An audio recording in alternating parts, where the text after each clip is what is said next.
વાલા ભાઈઓ અને બહેનો, આપ સર્વને પ્રભુ ઈસુના જીવંત અને પવિત્ર ત્રિએક નામમાં લોગોસ બાઇબલ સ્ટડી તરફથી હું પ્રેમી સલામ પાઠવું છું.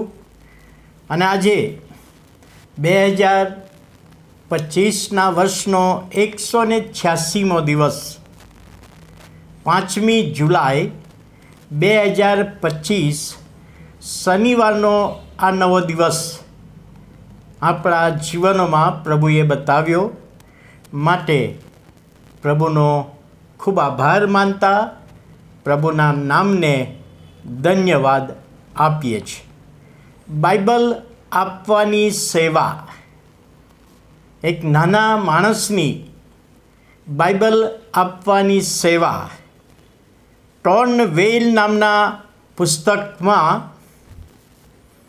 એક મુસ્લિમ બાઈનો પાકિસ્તાનમાં જન્મ થયો અને બાઈ વિશે, મુસ્લિમ બાઈ વિશે ત્યાં લખવામાં આવ્યું છે. 20 વર્ષની આ જુવાન દીકરી ચાલી શકતી નથી, પથારીમાં જ તે પડી રહેતી હતી. તેના પિતા બહુ ધનવાન માણસ હતા અને ઘણા બધા મોંઘા એવા ડૉક્ટરોને બતાવ્યું, પરંતુ કોઈ ડૉક્ટર એમાં સફળ થઈ શક્યા નહીં. ખૂબ જ દવા કરાવી, કોઈ ફેર પડ્યો નહીં.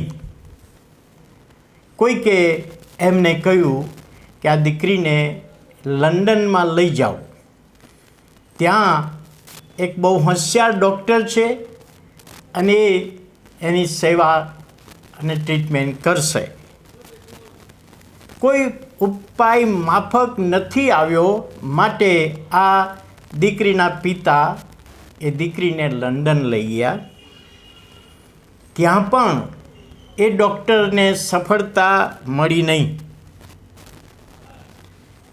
એ જ્યાં રહેતી હતી ત્યાં બગીચાનો માળી જે વિશ્વાસી હતો અને સાથે રૂમ સફાઈનું પણ કામ કરતો હતો,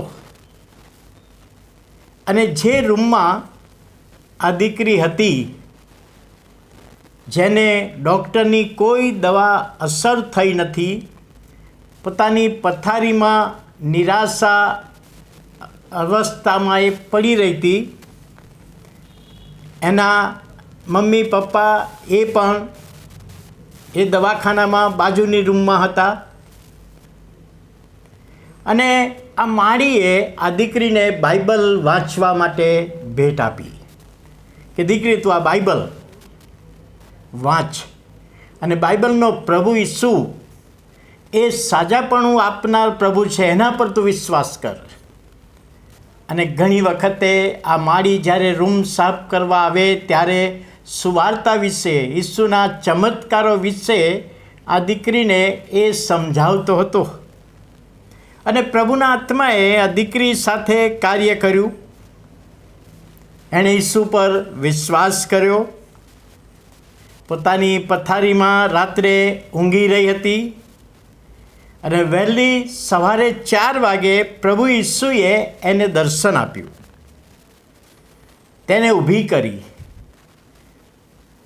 પોતાની પથારીમાંથી એ નીચે ઉતરી અને પોતાની બંધ ઓરડીમાં 4 થી 7 વાગ્યા સુધી ધીમે ધીમે ચાલવા લાગી. કારણ કે ચાલવાનો આ દીકરીનો પ્રથમ અનુભવ હતો. બહુ સારું લાગ્યું એને, બહુ સારું લાગ્યું. સવારે પોતાના પિતાને કહ્યું કે રાત્રે 4 વાગે ઈસુ મારી પાસે આવ્યા, મને હાથ પકડીને ઊભી કરી અને ઈસુએ મને ચાલતી કરી. પણ આ બાપ સ્વીકારવા તૈયાર નહોતો. ડૉક્ટરોની દવાથી તને સારું થયું છે. આ દીકરી કહે છે, ડૉક્ટરની દવાથી કોઈ ફેર પડ્યો નહોતો. ઈસુએ, જેના પર મેં વિશ્વાસ કર્યો, આ બાઇબલનો ઈસુ, એના પર મેં વિશ્વાસ કર્યો, એણે મને ચાલતી કરી છે. અને બાપે સ્વીકાર્યું નહીં. અને એક સમય એવો આવ્યો કે દીકરીને પોતાના ઘરમાંથી કાઢી મૂકી, કારણ કે એણે વિશ્વાસ કર્યો, ઈસુ પર વિશ્વાસ કર્યો. અને અમેરિકામાં ગઈ દીકરી જુદી જુદી મંડળીઓમાં સેવા કરે છે, જુદી જુદી મંડળીઓમાં સાક્ષી આપે છે. મેં તેને પિતા કહેવાની જીગર કરી એ પુસ્તકને સાક્ષીના રૂપમાં ઘણા બધાના જીવનમાં એ સાક્ષીએ અસર કરી.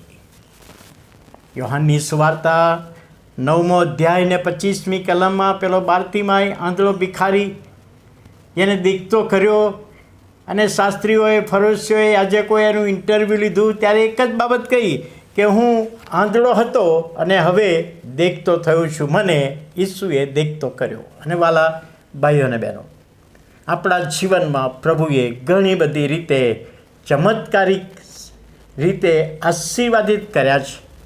તો આપણે પણ એ કહી શકીએ કે હું આત્મિક રીતે મરણ પામેલો કે મરણ પામેલી હતી, પણ ઈસુએ મને સજીવન કર્યો કે સજીવન કરી. અને આ બાબત સમજવામાં આત્માની દોરવણી આપે.